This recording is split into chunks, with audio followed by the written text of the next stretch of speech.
much for being here. As you have probably heard and see before, this is the 20th anniversary of this event, and we will have the chance to celebrate this birthday all together this evening. Last version of this event was in digital. This version is with a mask. Sorry for that. I hope the next one will be free, hopefully. During the next hour, we will debate about building GP leaders and how to balance focus and diversification. If you have any question, we will take the time to answer it at the end of this conference, so don't hesitate. And I have the pleasure to be here with three experts of the subject who will present themselves, starting with Volker. Now? Okay. Okay, my name is Volker Hichert. I'm a founding partner of Deutsche Private Equity, a mid-market growth investor in the German market. We've been in the market for about 15 years. We now manage assets of about 2.2 billion euro. We have a team of 45 people in Munich, Germany. And as I said, we do exclusively growth investments, so we're not so much an LBO fund. Growth for us means that on average our portfolio grows by 20% per annum. Thank you. Thank you, Volker. Juan Luis? Yes, I'm Juan Luis Ramirez, founding partner of Portobello Capital. We are the leading buyout firm in Spain. We manage 1.8 billion in two strategies now. One, which is the one that we have had for long, which is buyout, growth buyout, and a second one with structured minorities. We've already invested Fund 4 for growth buyout, and we are final closing the raising of the first vehicle for structured minorities. We invest typically in Southern Europe, 65% in Spain, and then 35% elsewhere in Europe, but focusing in Italy and Portugal, which are markets that we see quite similar to the market where we've invested for the last 30 years in private equity in Spain. And last but not least, Paul. Good afternoon. I'm Paul Mizrahi. I'm one of the founding partners of Blackfin Capital Partners. We are a sector-focused fund focusing on financial services in Europe. We manage 2 billion in assets in offices out of Paris, Brussels, Frankfurt, and London. And we invest in two separate types of situations across two families of funds. We have a buyout fund, which takes controlling stakes in established financial services businesses. And then we have a venture capital strategy, investing in European fintech and insurtech. Thank you to all three of you to be with us today to talk about building GPs leaders and balancing drive and diversification. I think, of course, this is a topic you well known from your different perspective. And first of all, there is an obvious question, as balance between focus and diversification can be tricky. Which strategy did you choose and why, of course? Want to start? Paul? I can start, okay. So for us it was quite easy because we started from a clean sheet of paper in 2009. My partners and myself, we don't come from a private equity background. We had no legacy portfolio or no legacy track record, and so we were able to build a firm really from scratch with a very clear strategy. And our observation was that in Europe, particularly in continental Europe, there was very few sector-focused funds and none in financial services, whereas this is a proven model in the US. And so we decided to build this. And since 12 years now, we've been building this approach. And for us, having this roadmap of being a sector-focused fund has enabled us to have a very clear strategy, to have teams which are really aligned on the same goal, and to have a pretty clear position in the market. Well, I think that for us, focus is what put us on the map. Yeah? So when we started in 2007, there were certainly enough mid-market funds in the German market, although a lot less than today. But when we started with exclusively focusing on high growth, but not venture, we were in that market, probably close to what Paul has just explained, the first animal around, and that lends you credibility. It lends you discussion time, airtime with the LPs, with your customers. So it's probably easier to start with focus and differentiation than it is as a generalist. I think over time, as the company develops and grows, the question arises, how far can it grow in a focused or in a very focused manner? And when does it have to branch out or add additional products and strategies in order to serve a higher demand for deployment of capital by its customers, but also to serve the need for its employees to be in a growth environment? Juan?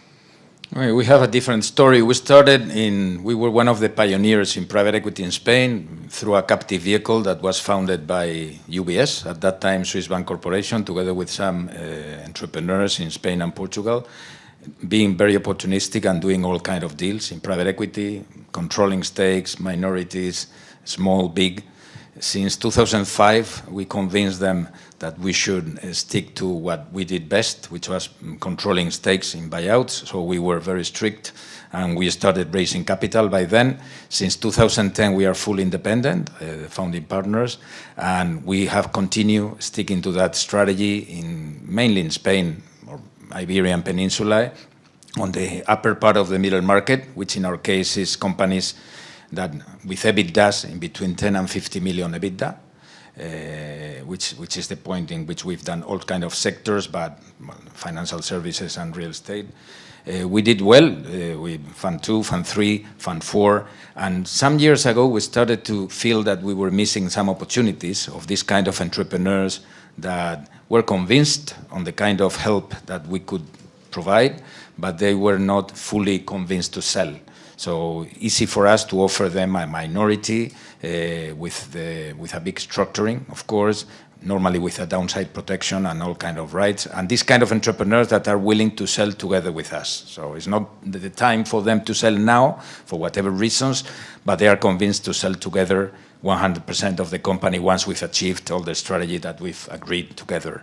So we opened this second strategy, which brings us the opportunity of thinking on other strategies, and it comes to the point in which you can stick to the same strategy, and I've seen teams that were always not just the same strategy, but also the same amount, 100 million euros, 200 million euros, whatever, and more the management team or the founders or the partners were taking bigger share up to the end, in which basically all the cash is theirs. That's an alternative, which is good and probably easier and profitable, but we thought that institutionalizing the team with a big back office, with a big ESG area, could make us better if we were able to think on what our investors want to see in our markets, which is Southern Europe, and do other strategies. Now we have two, and hopefully we would be bringing some others in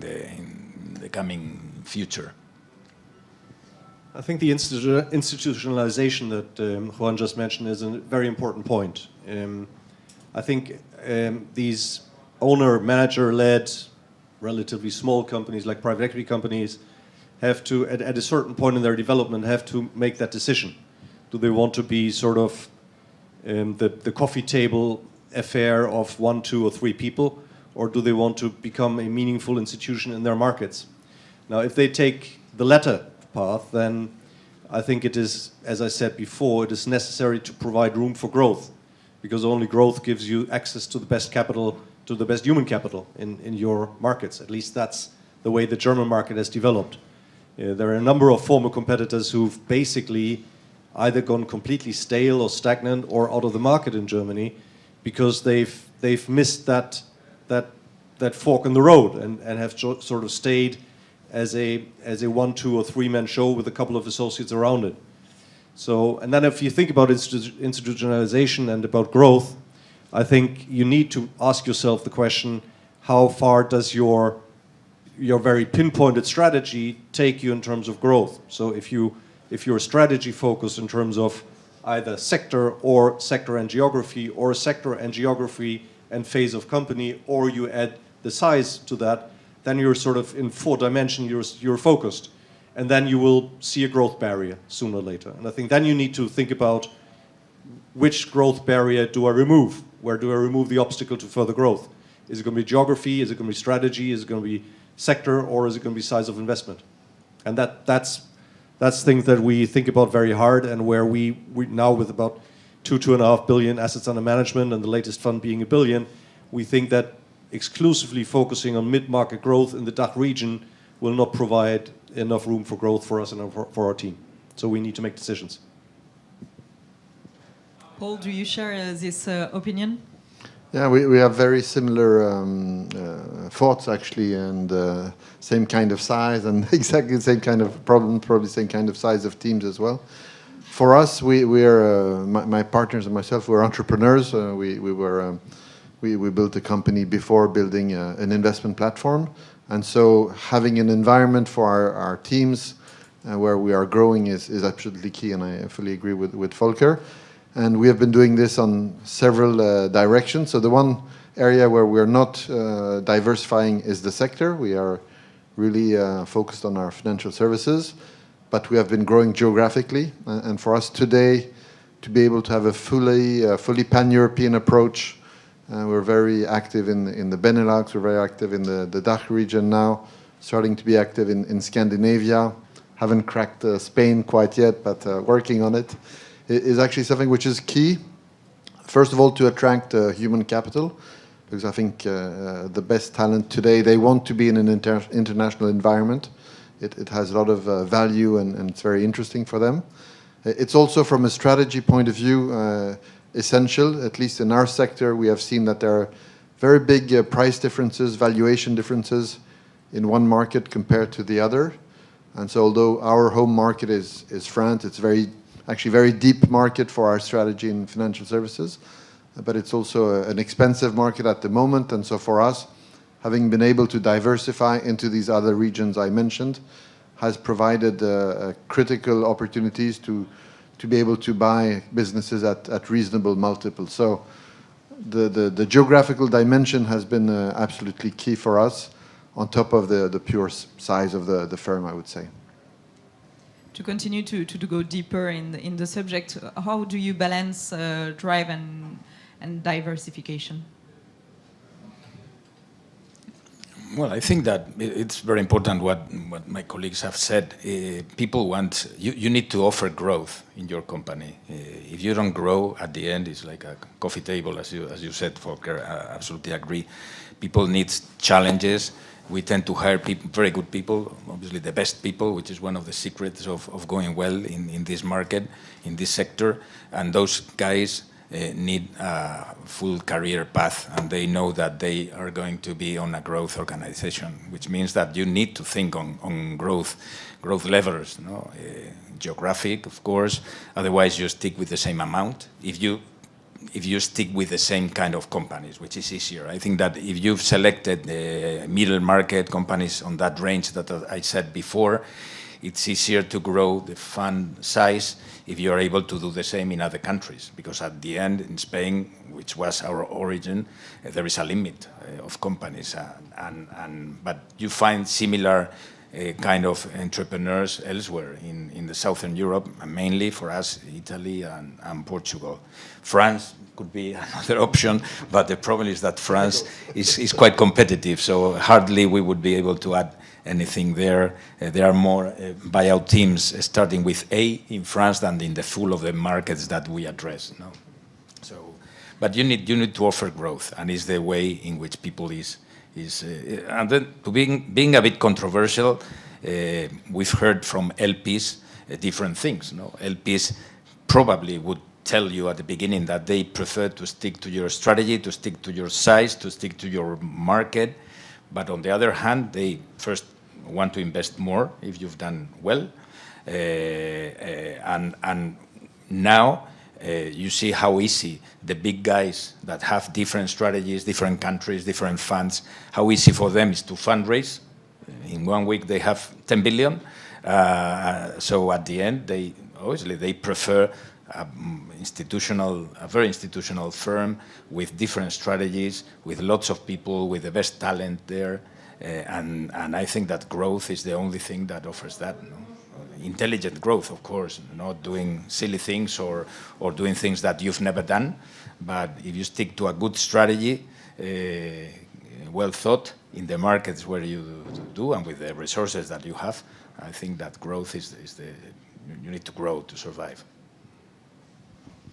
Volker, Well, I think I mentioned that in our preparatory discussion that it is always a good idea to listen to your customers. Huh? So for us, that's the LPs.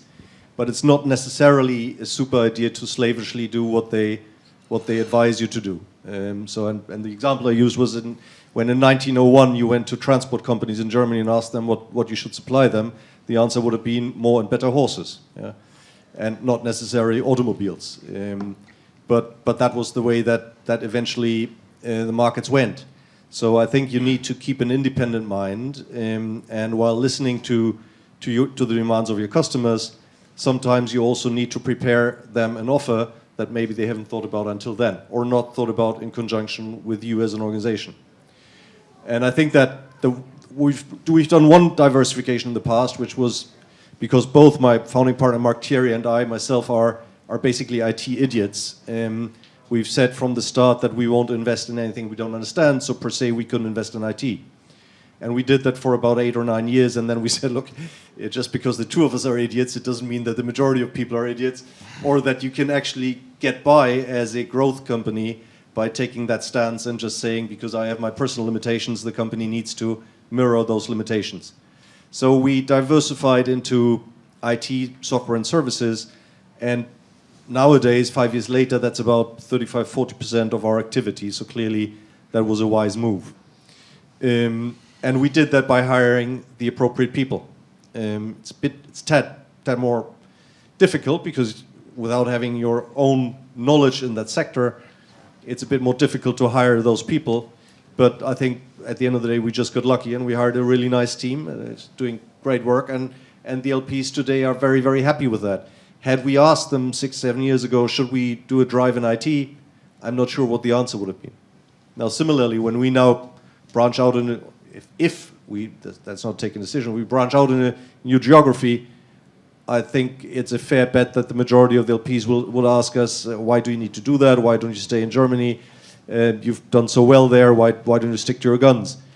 At the end of the day, when we supply an offering with a really good and experienced team that is well integrated into what we do at home, we think that the customers will be happy, actually, and will supply us with more money.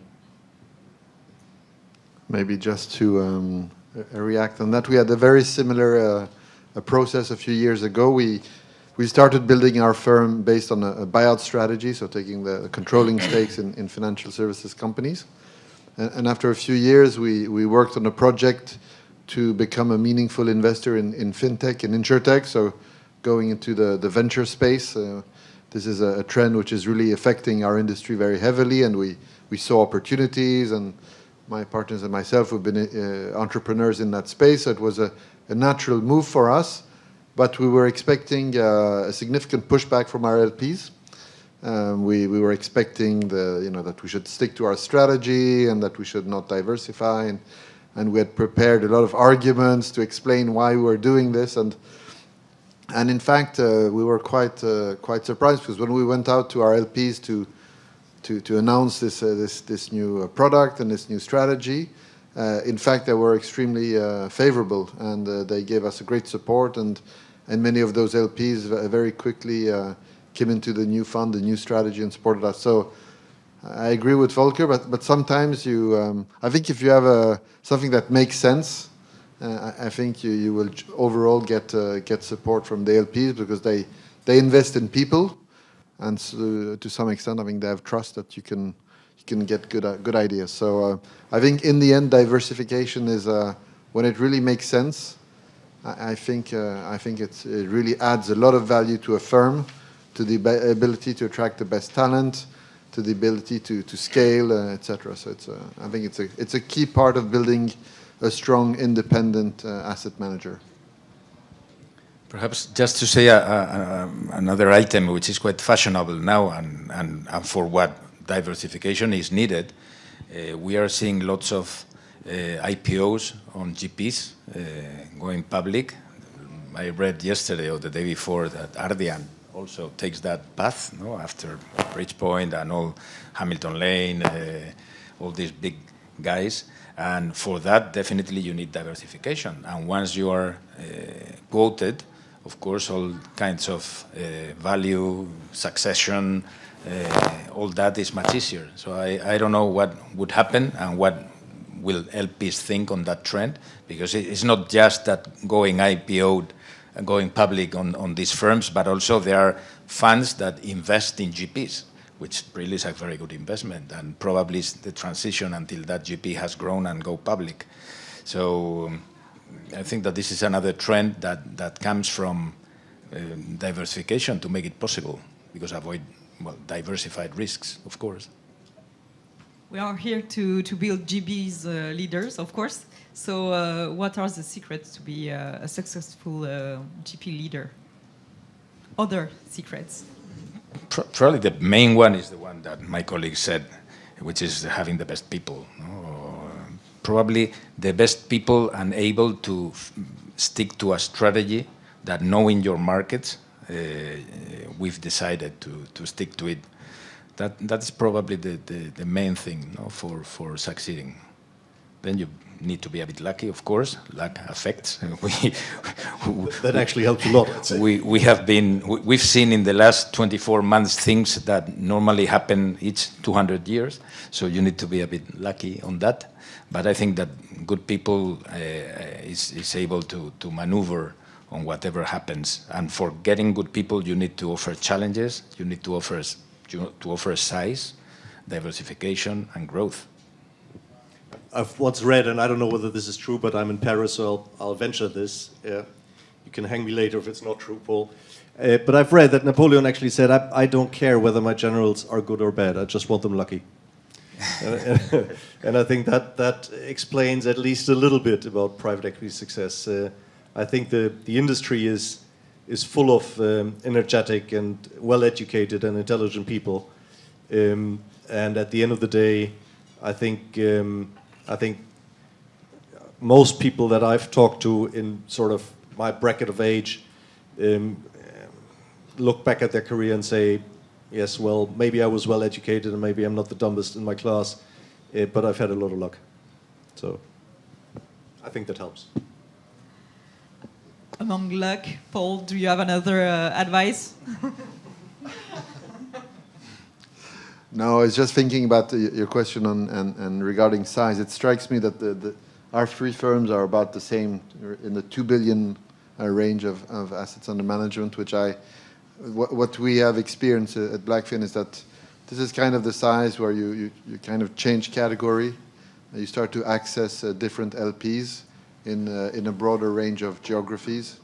And I think this is also an aspect of diversification. I think having a diversified base of LPs is another factor which protects or gives more value to the franchise in the long term, and also offers more scalability. So I would say that one of the ingredients is to be able to have as my colleague said, a very institutional firm, very professional, and also diversified enough in terms of strategies and scope that you can attract a very broad range of LPs, because inevitably they have their own trends, and some might grow a lot, some others might change strategy, and so you need to have this diversified base of customers. And yes, you need to be lucky.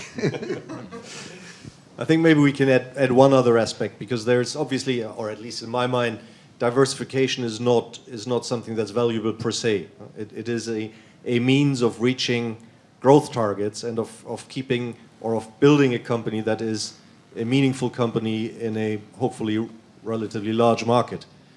I mean, you can look at it, and those among you who are LPs know this much better than I do. There are obviously very successful strategies for refocusing companies. You know, if you look at HG, used to be a broadband investor, nowadays is a pure software investor, and a very successful, as far as I can judge from the outside, on a global scale. So there is a sort of a retraction from diversification going into focus, but that as a means of sharpening the overall strategy of the company in a very sizable global market. Now, as soon as you have sort of gotten access to a global market, which is of relevant size, I think you can then obviously decide that your strategy is focus, because the market is large enough and it will provide ample room for growth. But that is a different point in the development of a certain company. I've now heard very similar things about Permira, how they sort of get out of lots of things that they used to invest in. So from general industry back only to service industry and now only to tech industry, in order to sort of provide more opportunities to invest exclusively into growth companies, thereby providing the means for themselves as a company to grow on a global scale. So I think there is no singular diversification strategy. Each company has to sort of find out the point in its development where it needs to become more diverse in order to access growth, or maybe later on sort of sharpen your focus again in order to be a more powerful tool as soon as your market is big enough. If you look at the future, I know it's hard this day, but let's try. What will be the best strategy? Do you think what you just say will evolve, or you are in the good place for the future? We're happy people, aren't we? No, it's just thinking about that and what it takes to become to build a leading GP. I would say that I expect at some point there will be a downturn. I mean, we're all collectively lucky to be in an incredible bull market where money is available in unlimited amounts at a very cheap cost of capital, and so it's kind of easy in a way to do well in that environment, and I think the test will come. I don't know when, I don't know exactly from where it will come, but I expect that there will be a downturn at some point, and this will be the test to see the most resilient strategies, the most resilient teams, and the most resilient firms. So I would expect that, we're all working on building the strongest firms possible to basically survive the next downturn and come out of that with probably an even stronger position. And I think thinking about that downturn, it's very difficult when you're competing for deals and you have to always pay up and but in the end that will happen, and I think that will be the real test to see what the resilient strategies are and what the resilient sectors are and so forth. That was gloomy, sorry. Thank you very much. Well, probably we would have said something different 1 week ago, but this seems like we are going to have some complicated weeks going forward in the short term. I don't know if this is going to mitigate in a way one of the main problems that at least we are seeing in most of our companies, which is inflation. We were not used to operate with inflation, and we have sensed how energy has gone like 10 times what we were paying in electricity 1 year ago, transportation, even the pallets for delivering to distributors or products, difficult to pass through. So I think that probably for next year, the name of the game is being able to pass through all this and hopefully then see how these strange upper movements stabilize or go down and then restore margins, which is what our companies need. So I would say that this is probably in our case at least, with the kind of companies we invest, which is a lot of food companies, consumer products, probably is what we are suffering, and hopefully a bit of the inflation that we have now would go down in the middle of next year, hopefully. Problem is if salaries start to pick up 5% and who knows how much, this is like the horrible circle. No? We are going the other way around, and this might be complicated. No? Probably to me this is the cloudy or stormy near-term future. No? What comes from inflation, because interest rates, I think that are not going to move substantially. I know people that are still buying real estate assets or houses in Spain back to 600,000 a year, as we had in 2006 or 2007, which is a lot, and paying 0.90% as fixed rate for the next 15 or 30 years. No? I remember my first house, I had a mortgage at 17%, so this is like a paradise. But it's a difficult scenario with inflation and with low interest rates. No? You would like then have a lot of leverage, because this is good with inflation, lots of assets, and definitely not a lot of cash, in the pocket. Well, so since my two colleagues are more on the gloomy side of things, I'll try to provide some spark. Great, thank you very much. No, I think in my view, we've seen at least two very severe crises, probably three if you count 2009 and then 2011 as separate crises. And so far, I think the world has come to rely upon economic policymakers to sort of iron out all these dents in the road with a lot of cash. And I think that will, in my view, that is the strategy going forward. I just don't see a political will anywhere in Europe or in the US to go into a money-based recession in order to sort of long-term stabilize the system. So my prediction for the future is that we continue to be in an extremely sweet environment as private equity people, in an environment where we have almost unlimited money supply, and yet we probably will continue to supply better returns with that money than any of the other major markets that investors can invest their money in. So given the low interest rate environment, which, like Juan, I predict to prevail, I think the inflow of money into private equity will certainly not wane in any foreseeable future. Now, of course, there can be a major crisis. Yeah, I don't know, the Russians could cross the River Elbe, or at least the River Oder, yeah, or somebody could blow up the Eiffel Tower, or there could be a war between China and the US. Now, I think in all of that has the potential to completely destabilize our monetary and economic system. And because it has potentially so dramatic consequences, for me it doesn't really feel like a very valuable exercise predicting what that will do to my companies. Yeah. So in that sense, I think that my prediction would be for the next 5 to 10 years going forward, in the absence of a catastrophic or global war event, our future is pretty rosy. Thank you for the optimistic point of view. We have the chance to have three of you, because you are all in different countries, and we can have your advice about the market in Europe widely. So can you tell me tell us more about Spain, Italy, Germany? What are the main differences with France on the market, COVID-free? What I would say, in private equity, the main difference that I think we have in the Southern Europe, and specifically in Spain, is that it's a less competitive market in private equity. That means that prices are slightly below what we read in the newspapers outside.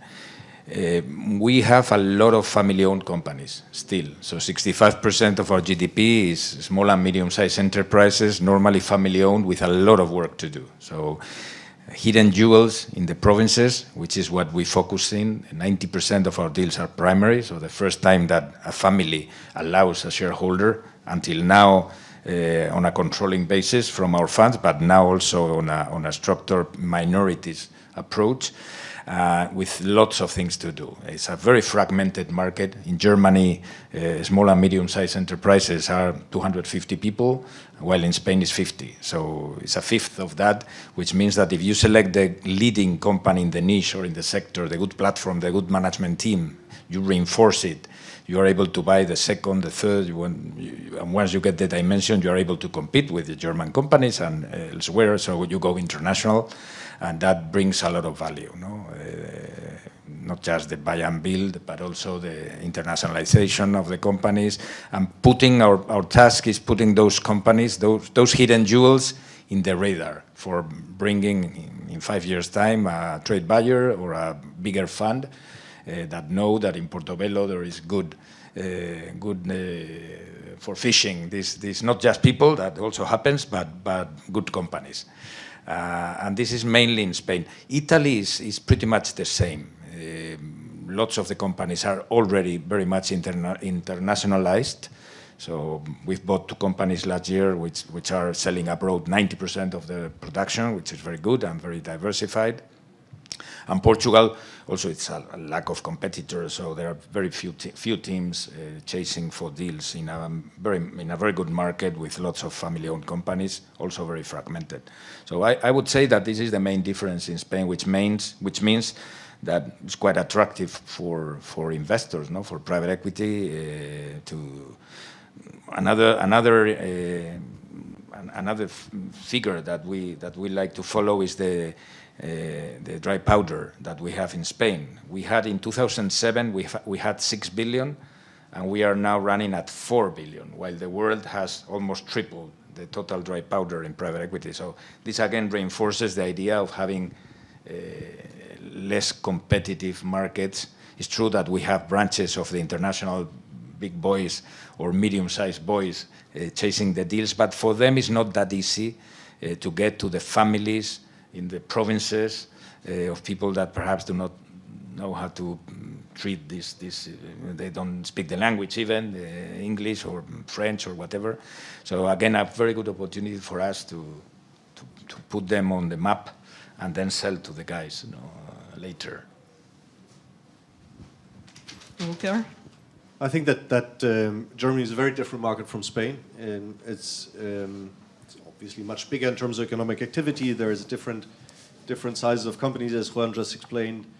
However, I think that maybe the major difference over the next 10 to 20 years in terms of investment will be the enormous scale at which the German society has decided to transform itself. So I don't know how many of you are aware of the political debate in Germany. Basically, Germany has decided to do, to use Mario Draghi's famous word, at whatever cost, whatever it takes, to become a green society. And when you think that through, from the point of view of an investor, you see that there is such an enormous amount of capital needed for that the possibilities of putting money to work in Germany should be almost unlimited over the next 10 to 15, probably 25 years. So I think that most of my colleagues in Germany, and certainly also we ourselves, are reevaluating what that means for our investment activity, for our focus, and for the teams that we need, because it's certainly slightly different to look at sort of reinvesting the whole German energy infrastructure at a scale that beggars belief, really, than it is to chase after a company that has 400 people and 65 million of turnover. So there will be massive changes, and with those changes will come massive opportunities. Obviously also some risk and a lot more state influence into the economy, but I predict massive opportunities. Paul, do we want to conclude this conference with the major trends of the private equity market? We start to talk about IPO, but we haven't talked so much about impact. Impact? Yeah. That's not what I wanted to talk about. No, it's so to talk about impact and ESG. It's something which is really at a tipping point in the financial services industry. It was the amount of change in the mentalities over the last year in our sector, and also some scandals which have put the finger on practices which were probably not disciplined enough, has accelerated the importance of changing the financial industry from this point of view.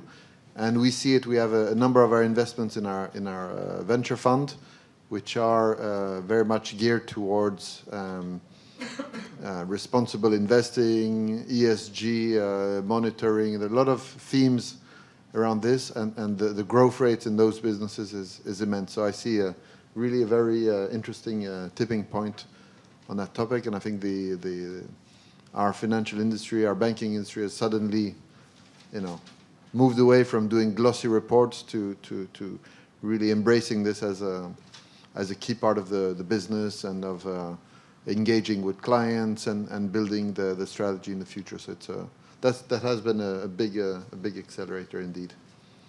Now, the other topic I just wanted to make a comment on, and because we're talking about IPOs, and I think one of the trends we see, and we invest in our sector, but at very different stages of companies, so from startups to really very established and old companies. And one of my predictions is that the stages are going to blur more and more. We see that already a lot in the venture space, where you have a lot of sort of late-stage investors going into early-stage deals. You see venture investors looking at much more mature companies, and so we really have this sector approach. But I think in general we will see more and more investors looking at across stages and looking more at the dynamics of a sector or a business of an industry, rather than looking at a very specific level of development of a company. And I think this is a direction in which some firms will. I expect a lot of change in the way investors operate. Thank you very much to all three of you. Do you have any question for our speaker? Don't be shy. Yes, I have one question. Concerning innovation in your industry, in PE industry, are you considering that to attract new talents, you should consider to create an incubator inside your GP to incubate new business models in private equity, or not? Including the green transition that Volker mentioned. Why don't you answer while I'll think about it? No, but you mean having an incubator for creating ideas that ultimately transform it into companies?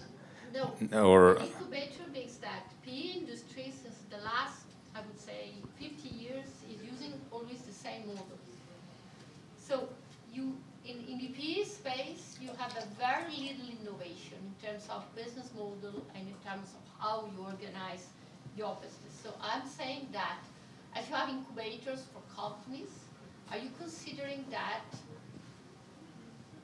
you could imagine an incubator focused on PE industry, maybe strategies that exist more in Asia that combine fund of funds and co-investments in the funds, cross-fertilization, something like that, in order to help families, as you mentioned, to open mind and how they can grow in a different way in which they do now, to support better your portfolio company in that way. I'm not sure Maybe it's too far. Maybe it's too far.